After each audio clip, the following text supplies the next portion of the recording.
Hey everybody, good Tuesday morning, coming to you from Atlanta this morning. Top of the day to you, all you sweet people out there.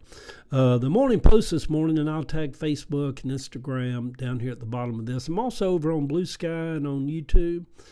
Supposedly next week TikTok's going to be banned and it's going to go away.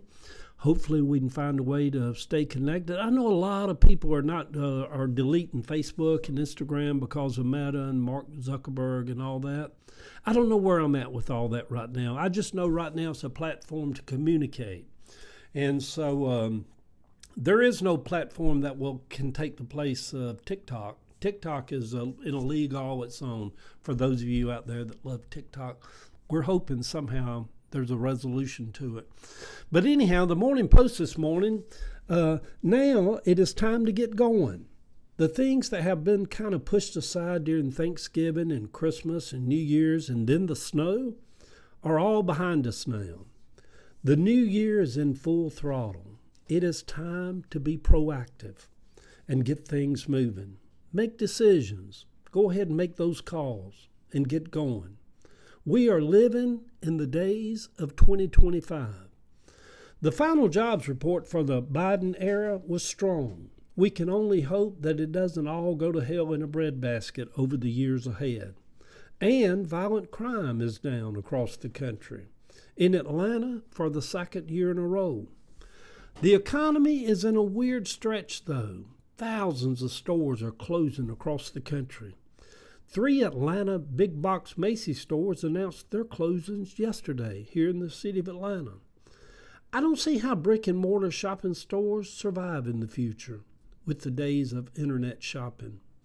The invention of the internet continues to bring about great change in business, in politics, and social connections. It is almost like a science fiction movie where the internet just continues to take over the world.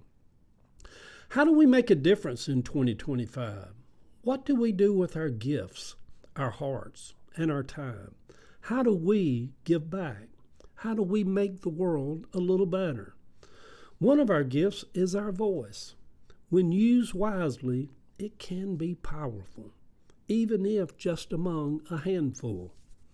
Off topic, but why would California allow all of those thousands of homes to be built back in a place that even a lot of insurance companies say they won't insure anymore?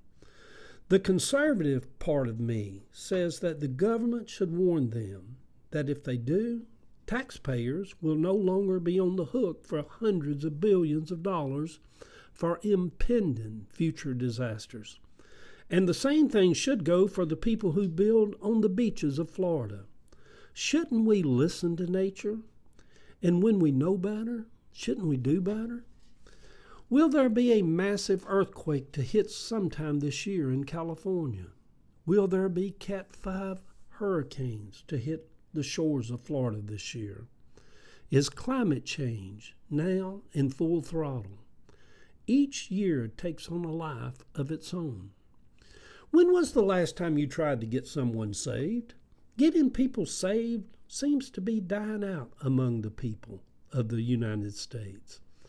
I still get people who try to come by and get me to become a Jehovah's Witness. I guess maybe that is getting someone saved in a way. But even the big churches don't even seem like it's important to them to get people saved anymore. Saved from what, you may ask? Saved from the wrath of God, the impending vengeance of God upon mankind. God used to be a lot more angry, don't you think? And wanted to punish people. Something about that used to scare a lot of people back into church.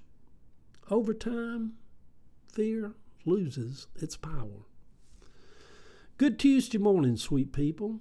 It is time to get things done, to make those calls, to deal with those issues. It is the New Year's. Some of you got a house you need to sell. Some of you need to buy a house. Some of you need to start a business. Some of you need to figure out how to close a business. Some of you need to get a divorce and need to move on from that horrid relationship you're in. It just goes on and on.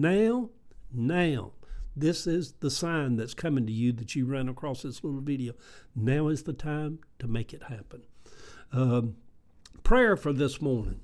Lord, be with all of the thousands of truckers today that are zigzagging all across our country to bring us bread and milk and water and helping to keep our country running. And Lord, be with all the doctors and nurses and healthcare workers across the country that hold the lives of so many in their hands as they try to help us. Amen. The picture over on my Facebook page, a beach house at St. George Island that me and my family rented for a week one time. Oh, it was heaven. It was just heaven. Love y'all.